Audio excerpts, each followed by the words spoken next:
Bonjour à tous et à toutes. Il est 10 heures sur la station, sur la radio JLE, Jeunesse Loisirs Ensemble, Radio Magdalena.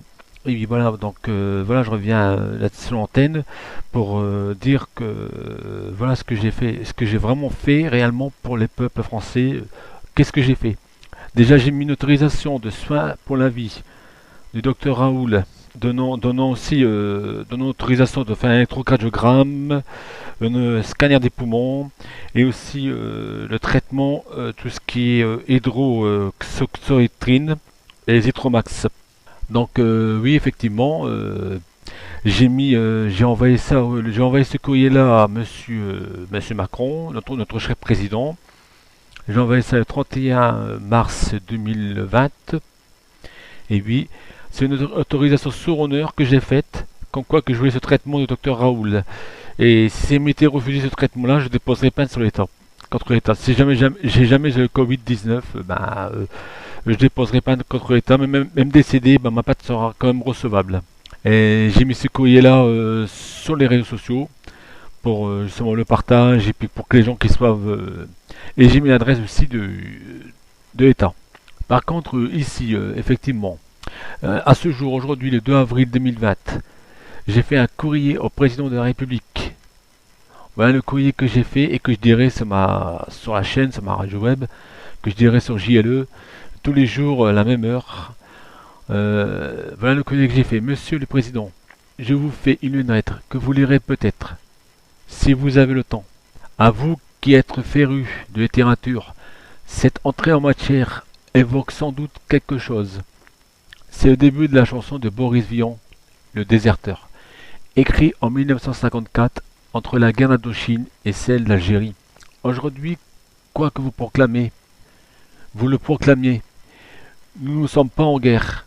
L'ennemi ici n'est pas humain, pas notre semblable. Il n'a ni pensée ni volonté de nuire, ignore les frontières et les différences sociales. C'est produit à l'aveugle, en sortant d'un individu à un autre.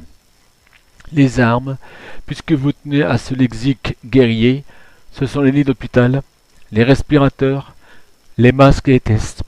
C'est le nombre de médecins, de scientifiques, de soignants.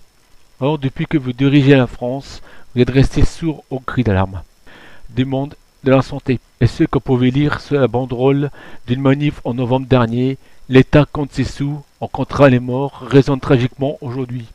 Mais vous avez préféré écouter ceux qui prônent le désengagement de l'État, préconisant l'optimisation des ressources, la régulation des flux, tout ce jargon technocratique dépourvu de chair qui noie le passant de la réalité.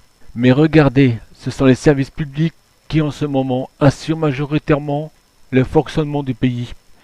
Les hôpitaux, l'éducation nationale et des milliers de professeurs, d'instituteurs si mal payés, EDF, la Poste, le métro et la SNCF, et ceux dont naguère vous avez dit qu'ils n'étaient rien, sont maintenant tout.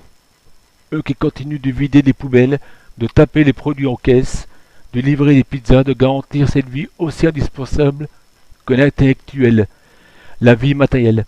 Soit étrange que le mot résilience signifiant reconstruction après un traumatisme. Nous ne sommes pas là. Prenez garde, Monsieur le Président, aux effets de ce temps de confinement, de bouleversement du cours des choses. C'est un temps propice aux remises en cause, un temps pour désirer un nouveau monde, pas le vôtre, pas celui où les décideurs et financiers reprennent déjà sans pudeur l'ancienne de travailler plus jusqu'à 60 heures par semaine. Nous sommes nombreux à ne plus vouloir d'un monde dont l'épidémie révèle les inégalités criantes. Nombreux à vouloir au contraire un monde où les besoins essentiels, se nourrir sainement, se soigner, se loger, s'éduquer, se cultiver, soient garantis à tous. Un monde dont les solidarités actuelles montrent justement la possibilité. Sachez, Monsieur le Président, que nous ne laisserons plus nous voler notre vie. Nous n'avons qu'elle, et rien ne vaut la vie. Chanson encore d'Alain Chausson.